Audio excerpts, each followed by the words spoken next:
Okay, so in this practice lesson, we're going to be looking at Aussie USD on the daily chart. So I want to show you that even in a different time frame, the concepts for buyers and sellers still hold true. So we're going to continue with the seller concept, and I'm going to show you this on the Aussie USD on the daily here. So I picked a random date from going further back. This is what 2014, but same concepts. If we're focusing on the sellers, follow the buyers first and see when their sequence ends. So a buying sequence is usually a higher high, higher low, higher high, higher low, higher high, higher low, and then no higher high.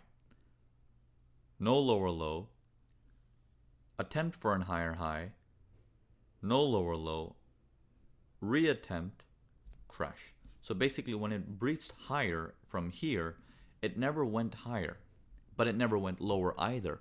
So it's still the buyer's control until this moment here when it rolls over and it's like, okay, it's the sellers. Now you might be thinking like, Naveen, if I see this as the sellers are here and I'm always thinking about selling over here, can I not know when to sell over here? And we're going to get into all that. As you go through the entire course, everything is going to plug into each other. And you'll see how that all correlates. But what we're going to teach you is mastery. One piece at a time. We're going to teach you mastery. And mastery does not come just by knowing something. Mastery comes by using the same thing again and again and again. Watching practice after practice after practice. Understanding it over and over again. So we're going to build mastery right now. Okay? So we're going to focus on just sellers. So as this point, the sellers dominates. Now, I'm going to move the chart slowly, but I want you to say it out loud or think in your mind what's going to happen next and who's in control. Okay, so follow along. So as the ball crashes down from here, the market rolls over, this is the turning point. This low was breached, which is now, this low got breached, which is now the new spot of, well, as long as it's below that, the sellers have control.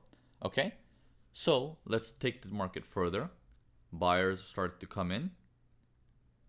They breach further down lower. Okay, so let's mark that area. Now, would you still say the sellers are in control, or is that a faker and the buyers are back? Okay, so keep thinking what's going on in your mind. Let's move it further and further and further. Now, if you were thinking sellers, the answer was correct. What's going to happen at this stage? Many people will switch to the buy side. Many people will switch to the buy side. And obviously you know how their buy turns up now. Okay? Simple concept, but misled by many people, misread by many people, I'm sorry. And we're gonna make sure this doesn't happen to you. We're gonna make sure that everything is perfect on your end when it comes to understanding the flow. So the flow continues down and the sellers continue to dominate. We're gonna follow it down and follow it and follow it and follow it. We get down to here and we can say that, okay, he's starting to pause here. He did breach below here, which was the new spot. As long as he's below this zone, then the sellers still have the ball, right? So in this area here, would you say the sellers are turning? Okay. Now, if your eye is going on very minute places, like, oh no, well, that looks like it went lower, and then that looks like it's a higher high. It must be dead. Sellers must be dead. It must be the buyers. No. I want you to focus on your eye when it was looking at this whole sequence. And then your eye suddenly focusing on the detail. You want to avoid doing that. This happens to many of my students. Okay, you start off with a perfect view of the market, but then you end up with a detailed view of things, and the detailed view of things shows you things in a much different way. Okay, because that's what the markets are doing right now. Most people come home from their works or something like that, and they sit in front of their computers, and they want action now. So action now can be very dangerous if you don't understand the flow. So let's continue to move on. The sellers continue to dominate. So once they dominate, we are going to mark the next spot, which is here. As long as it's below that, sellers are still in control. Let's keep going. They're retracing again. Here comes the buyers temporarily.